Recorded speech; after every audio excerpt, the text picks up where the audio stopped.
बाळांनो, practice set 2.3 मधील आता पूर्ण गणित व्यवस्थित बघा आणि व्यवस्थित गणित सांगतो बाळा. Solve the following quadratic equation by completing the square method. Completing the square method म्हणजे काय, तर त्या इक्वेशन असं तयार करायचं की ते कोणाचा तरी स्क्वेअर असला पाहिजे, कुठल्या तरी ब्रॅकेटचा, कोणत्या तरी कंसाचा तो वर्ग असला पाहिजे. Completing square method. मग आता कंप्लीटिंग स्क्वेअर मेथडला काय करायचं, थर्ड टर्म आपण काढायचा आहे फॉर्म्युलाच्या पद्धतीनं. फॉर्म्युला दिलेला आहे, थर्ड टर्म काढायचा, मिडल टर्मचा वर्ग square upon 4 into first term.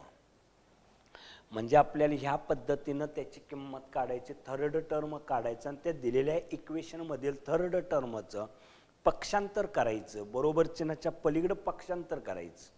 अलीकडं प्लस असेल तर पलीकडं मायनस होतं पक्षांतर, अलीकडं मायनस असेल तर पलीकडं पक्षांतर मायनस होतं, प्लसचं मायनस, मायनसचं प्लस पक्षांतर होतं.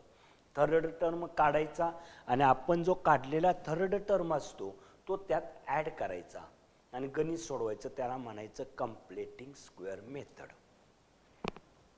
आता दिलेलं इक्वेशन मी एका बाजूला घेतो आणि ते गणित तुम्हाला सोडवून देतो.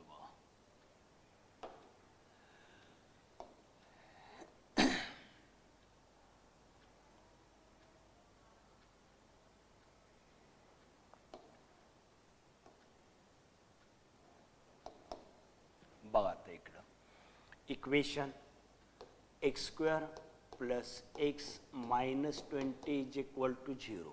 थर्ड टर्म हा नको आहे आपल्याला, त्याला बरोबर चिन्हाच्या पलीकडे टाकायचं. X square plus x is equal to 20.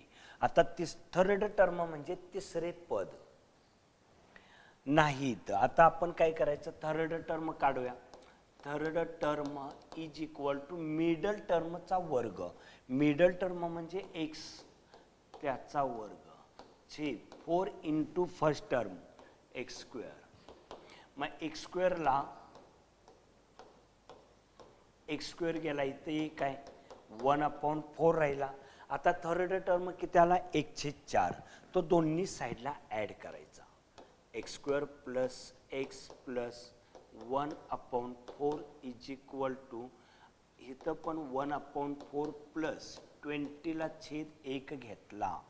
पहिल्याचं स्क्वेअर रूट, मिडल टर्मचं साईन, मधल्या पदाचं चिन्ह आणि square root of third term म्हणजे तिसऱ्या पदाचे वर्गमूळ. कंसाचा वर्ग बरोबर 2 अपूर्णांकांची बेरीज. छेद समान आहे का, नाही. छेद समान नसेल तर छेदांचा गुणाकार छेदात, याला छेद म्हणतात, याला अंश म्हणतात. मग हे दोघं समान आहेत का, नाहीत. हे दोघं समान नसतील तर ह्या दोघांचा गुणाकार करायचा आणि ह्या दोघांचा तिरका गुणाकार वर करायचा. 20/84 x plus 1/2 bracket square is equal to 81/4. आता taking square root on both sides, दोन्ही साईडची वर्गमूळ घेऊ. म्हणजे x plus 1/4 is equal to plus minus 9/2. 81चं वर्गमूळ 9, 4चं वर्गमूळ 2. आता अधिक वजा आहे, दोन साईड वेगळ्या करूया. X plus 1/2 is equal to 9/2 और x plus 1/2 is equal to minus 9/2. एकदा प्लस घेतलं, एकदा मायनस घेतलं. याचं पक्षांतर करा. X is equal to 9/2 minus 1/2. आता दोघांचा छेद समान आहे. छेद समान असला की एकदा घ्यायचा आणि अंशांची बेरीज वजाबाकी करायची. 9 मायनस 1 किती आलं, 8/2 बरोबर 4. एक्स बरोबर 9/2 मायनस आहे, हे मायनस 1/2. पुन्हा छेद समान असला की एकदा घ्यायचा, तिरका गुणाकार करायला नाही, छेद समान असेल तर एकदा घ्यायचा, तिरका गुणाकार करायचा नाही. जर छेदांचा गुणाकार केला तरच तिरका गुणाकार करायचा. म्हणजे -9 - 1 वजा वजांची बेरीज करणे, वजा चिन्ह देणे, छेद 2 बरोबर -5. म्हणजे आपल्याला उत्तर काय आलं, x is equal to 4 and x is equal to -5. ही दोन उत्तर आता आपल्याला आलेले आहेत, 4 and -5.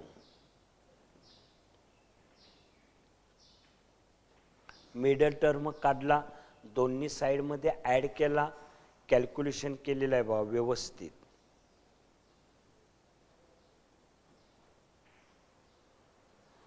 -4 and -5 are the roots of the given quadratic equation.